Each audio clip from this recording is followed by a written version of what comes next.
সুপ্রিয় শিক্ষার্থী, আসসালামু আলাইকুম ওয়া রাহমাতুল্লাহি ওয়া বারাকাতুহু। আশা করি তোমরা সকলেই ভালো আছো, সুস্থ আছো। আমিও আলহামদুলিল্লাহ ভালো আছি, সুস্থ আছি। তো আমি মোহাম্মদ শফিকুল ইসলাম, সহকারী শিক্ষক, সৃষ্টি central school and college, Gazipur. আজ বাংলা দ্বিতীয় পত্রের একটি অংশ নিয়ে আলোচনা করব। তো কি অংশ নিয়ে আলোচনা করব তোমরা বোর্ডের দিকে একটু লক্ষ্য করো। বাক্য প্রকরণ। আর এই বাক্য প্রকরণটা সপ্তম থেকে দশম শ্রেণীর শিক্ষার্থীর উদ্দেশ্যে আলোচনা করব। তো আমি আশা করি যে তোমরা সকলেই মনোযোগ সহকারে আলোচনার অংশটুকু দেখবে এবং শুনবে। এখানে কারো কোথাও কোনো সমস্যা হলে আমাকে অবশ্যই কমেন্টস করে জানাবে, ইনশাল্লাহ আমি এর সমাধান করে দেওয়ার চেষ্টা করব। তো তোমরা মনোযোগ সহকারে ক্লাসটি দেখো এবং শোনো। তাহলে আমরা প্রথমে জানবো বাক্য কি বা কাকে বলে, বাক্য কিভাবে হয়, তাই না? আমরা জানি যে কয়েকটি শব্দ পাশাপাশি বসে যদি বক্তার মনের ভাব সম্পূর্ণরূপে প্রকাশ করে তাহলে তাকে বাক্য বলা হয়। অর্থাৎ আমরা জানি শব্দ কিভাবে গঠিত হয় সেটা আমরা জানি সবাই। আমরা এই বিষয়ে আমরা কি পূর্বে আলোচনা করেছি। তো আমরা সেদিকে না যেয়ে আজ আমরা বাক্য প্রকরণের যে বিভিন্ন দিকগুলো রয়েছে সেই বিষয় নিয়ে আলোচনা করব। কি বলো? হ্যাঁ। তো তোমরা মনোযোগ সহকারে ক্লাসটি দেখো। তো আমরা বলেছি যে বাক্য কি বা কাকে বলে, এটা হলো আমাদের মতো করে সহজ করে সংজ্ঞা। তো আমরা যদি বইয়ের দিকে একটু লক্ষ্য করি, বইয়ে কিভাবে সংজ্ঞা উল্লেখ করা রয়েছে সেই বিষয়টি যদি আমরা একটু লক্ষ্য করি তাহলে আমরা এভাবে বলতে পারি যে সুবিন্যস্ত পদসমষ্টি দ্বারা কোন বিষয়ে বক্তার মনোভাব সম্পূর্ণরূপে প্রকাশিত হয়। কোন বিষয়ে মানে অর্থাৎ আমি যে বিষয়ে বলতেছি সেই বিষয়ে যদি অর্থাৎ আমার কথাটা যদি তুমি তোমার কথা যদি আমি সম্পূর্ণভাবে বুঝতে পারি তখন তাকে কি বলা হয়? বাক্য বলা হয়। তাহলে আমরা সহজভাবে বিষয়টি কি বুঝতে পেরেছি। তো এখন আমরা এই আমরা যে কথা বলি, যে আমরা যে মনোভাব প্রকাশ করি সেই বাক্য, প্রতিটি বাক্যের দুটি অংশ থাকে। কয়টি অংশ থাকে বলতো? দুটি অংশ থাকে। তাহলে আমরা এখন জানবো যে দুটি অংশ কি। তাহলে দুটি অংশ আমরা দেখি যে প্রতিটি বাক্যের দুটি অংশ থাকে, উদ্দেশ্য ও বিধেয়। তাহলে প্রতিটি বাক্যের কয়টি অংশ থাকে বলতো? দুটি অংশ থাকে। কি কি? একটি হলো উদ্দেশ্য আর একটি হলো বিধেয়। তাহলে উদ্দেশ্য কি এবং বিধেয় কি এই বিষয়টুকু কি আমাদের জানার দরকার, এবং কোনটি উদ্দেশ্য বলা হয় কোনটিকে বিধেয় বলা হয় এই বিষয়টুকু আমরা কি জানবো। অর্থাৎ আমরা একটি কথা বললাম বা একটি মনোভাব প্রকাশ করলাম, এখন যদি আমাকে বা তোমাকে জিজ্ঞেস করা হয় যে স্যার এখানে উদ্দেশ্য কোনটা এবং বিধেয় কোনটা বা আমি এটা কিভাবে চিনবো, তাহলে কি যদি আমি তোমাকে ওইভাবে না বুঝাতে পারি বা তুমি যদি না বুঝো তাহলে কি হবে? এই পড়া দিয়ে কোনো কাজ হবে না। তাহলে আমরা জানবো যে উদ্দেশ্য কি এবং বিধেয় কি, উদ্দেশ্য কোনটা এবং বিধেয় কোনটা, তাই না? তো এই বিষয়টুকু ভালোভাবে তোমার বোঝার জন্য আমি একটি উদাহরণ প্রয়োগ করাই, যার মাধ্যমে আমরা সবাই কোনটি উদ্দেশ্য এবং কোনটি বিধেয় সেটা বুঝতে পারি। তো তোমরা বোর্ডের দিকে লক্ষ্য করো।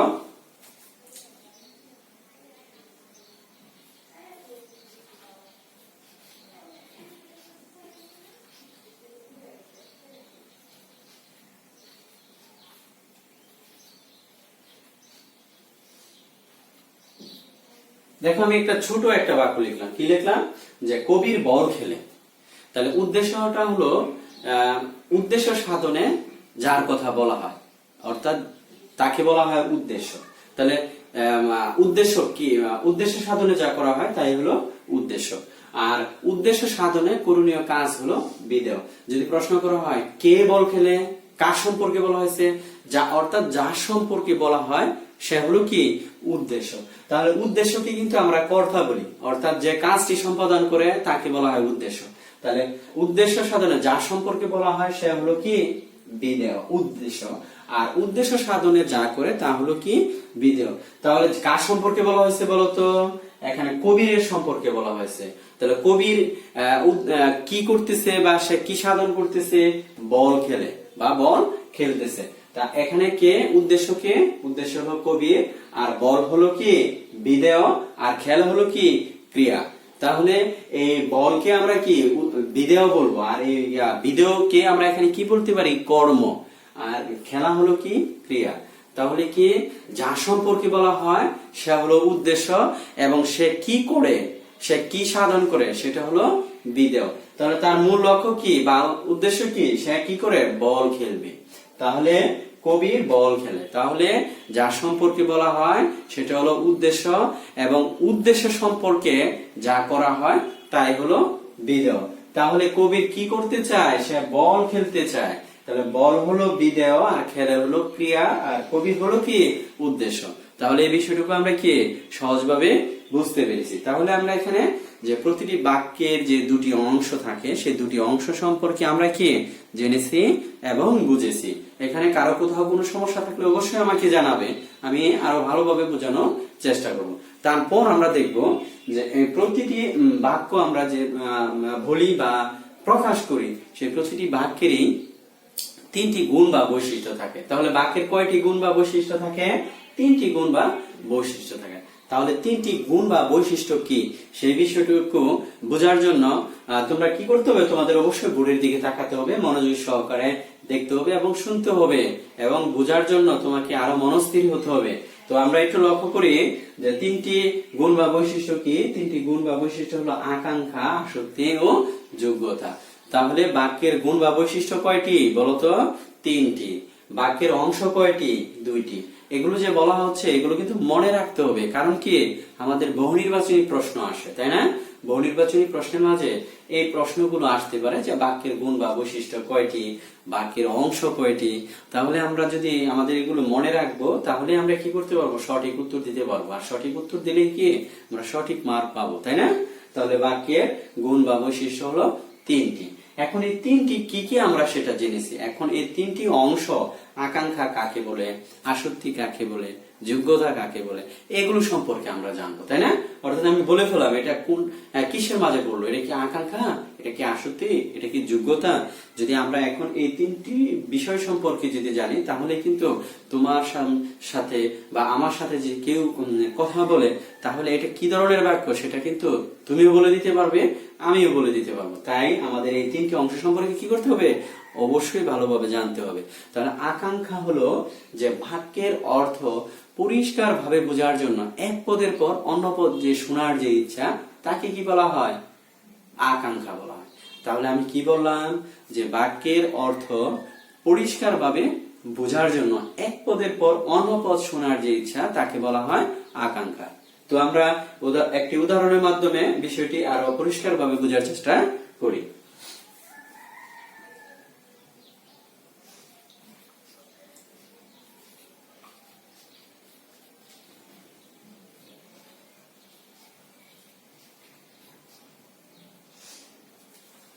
এখানে কি লিখলাম দেখো তো? খালেক ডাকা, তারপর আর কিছুই নেই।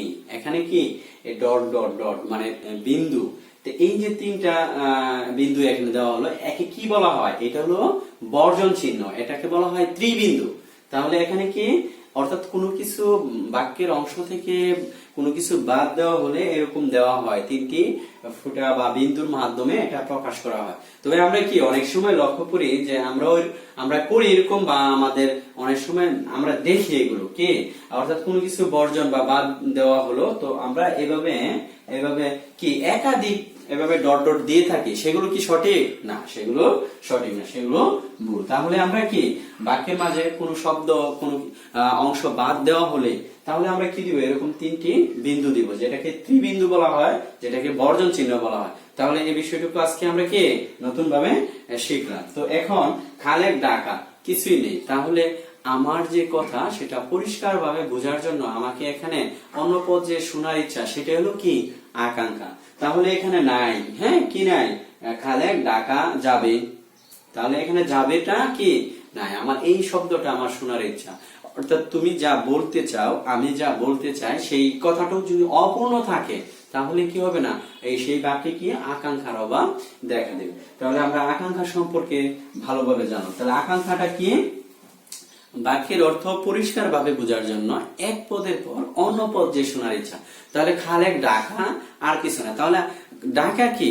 তাহলে আমি কি তার কথা আমি কি বুঝতে পারলাম না। আর যে সে বললো যে খালেক ডাকা যাবে, তাহলে কি আমি বুঝে গেলাম। তারপরে আমরা জানবো যে আসক্তি। আসত্তি কি? এখন এই আসত্তিটা জানার জন্য আমরা অনেক সহজ একটা উদাহরণ প্রয়োগ করতে পারি। বলতো কি উদাহরণ প্রয়োগ করা যায়? অর্থাৎ নবম দশম শ্রেণী, সপ্তম শ্রেণী থেকে অর্থাৎ ষষ্ঠ শ্রেণী থেকে দশম শ্রেণী পর্যন্ত বা তার উপর আমরা এই পরীক্ষায় ইংরেজি প্রথম পত্রে রিয়ারেন্স আসে। রিয়ারেন্স মানে কি? অর্থাৎ এখানে কতগুলো বাক্য দেওয়া থাকে, সেই বাক্যগুলোকে এলোমেলো দেওয়া থাকে। এই বাক্যগুলো অনেক সময় লেখক সম্পর্কিত হয়ে থাকে, জন্ম মৃত্যু। দেখা গেছে পর্যায়ক্রমে আগে জন্ম হওয়ার কথা, কিন্তু এই প্রশ্নের মাঝে আগে কি মৃত্যু লেখা রয়েছে। তাহলে এই যে এলোমেলো ভাবে দেওয়া থাকে, সেই এলোমেলোটাই হলো কি অনেকটা আসলে। আরো সহজ ভাবে যদি আমরা বুঝি যে প্লে নার্সারি বা 1-2 শ্রেণীর শিক্ষার্থীরা, ওদের জন্য যখন এই রিয়ারেন্স বা শব্দগুলোকে যথাযথভাবে সাজিয়ে লেখার কথা বলা হয়, তখন এই বাংলাদেশ লেখা হলো বা পেন লেখা হলো, মানে কলম পেন লেখা হলো। প্রথমে কি বর্ণ হওয়ার কথা ছিল? PEN, কিন্তু তাদেরকে দেওয়া হলো NEP। এখন বললো যে এটাকে তুমি সাজিয়ে লেখো, তাহলে সাজিয়ে লিখতে হবে। তো এই যে আমি সাজিয়ে লিখলাম, এই সাজিয়ে লেখার জন্য আমাকে অন্য কোথাও থেকে কি কোনো বর্ণ আনতে হয় নাই। এখানে এই শব্দের মাঝে, এই বাক্যের মাঝে সকল কিছু দেওয়া থাকবে, সেখান থেকে কি তোমাকে সাজিয়ে লিখতে হবে। তাহলে আমরা সংজ্ঞাটুকু বলি যে আসত্তি কি বা কাকে বলে। মনোভাব প্রকাশের জন্য বাক্যে শব্দগুলো এমন ভাবে পরপর সাজাতে হবে। তাহলে মনোভাব প্রকাশের জন্য বাক্যে শব্দগুলো এমন ভাবে সাজাতে হবে যাতে মনোভাব প্রকাশে বাধাগ্রস্ত না হয়। তাহলে কি বলা হয়েছে? বাক্যে শব্দগুলো এমন ভাবে সাজাতে হবে যাতে মনোভাব অর্থাৎ আমার কথা প্রকাশে কোনো বাধাগ্রস্ত না হয়। তাহলে বাক্যের অর্থসঙ্গতি রক্ষার জন্য সুশৃঙ্খল পদবিন্যাসকেই বলা হয় আসত্তি। তাহলে বাক্যের অর্থসঙ্গতি রক্ষা করার জন্য সুশৃঙ্খল পদবিন্যাসই হলো আসত্তি। অর্থাৎ যে আমি যে বাক্যটুকু বললাম, সেই বাক্যটুকু যদি যথাযথভাবে সাজানো না থাকে, শব্দের পর শব্দের বিন্যাস না থাকে, অর্থাৎ একটি শব্দের পর যে শব্দ হওয়ার কথা সেটা যদি না হয়, তাহলে সেখানে কি নষ্ট হবে? বাক্যের আসত্তি কি হবে? আসত্তির গুণ কি হবে? নষ্ট হবে, বা সেখানে আসত্তি নেই। তাহলে আমরা সহজে যদি একটা উদাহরণ প্রয়োগ করি, তাহলে আমরা অনেক সহজভাবে বুঝতে পারবো।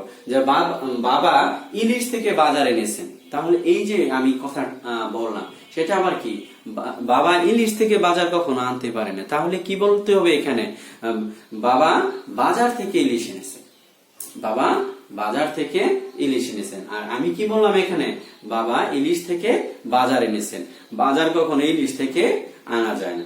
তাহলে যোগ্যতা আসত্তিটা হলো বাক্যের সুশৃঙ্খল পদবিন্যাস, অর্থাৎ সুন্দরভাবে সাজানো। তাহলে আমরা একটু লিখি।